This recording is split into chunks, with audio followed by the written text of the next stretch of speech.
নমস্কার, আমি তন্ত্র সাধক শ্রীগোড়া। বহু ভক্ত এবং শিষ্যরা আমাকে প্রশ্ন করেন যে বাড়িতে বেশি পুজো পাঠ করা, ঘন্টার পর ঘন্টা বা নানা দেবদেবীর মূর্তি রেখে পুজো পাঠ করা কি সঠিক না ভুল? আমি বলবো এটা সঠিক নয়। কারণ যে গৃহস্থ ঘরে সর্বকর্ম এবং সর্বকার্য করা হচ্ছে গৃহস্থের, সেই গৃহে দেবদেবীর বেশি পুজো পাঠ করা বা তাদের নাম গান করা সঠিক নয়।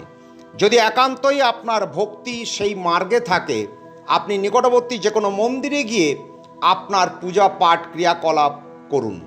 গৃহস্থের ঘরে শুধুমাত্র তার ইষ্ট দেবী দেবতা পুজো করুন, তাও ফটোর মাধ্যমে, কোনো মূর্তির মাধ্যমে নয়। সবাই ভালো থাকুন, সুস্থ থাকুন, আনন্দে থাকুন।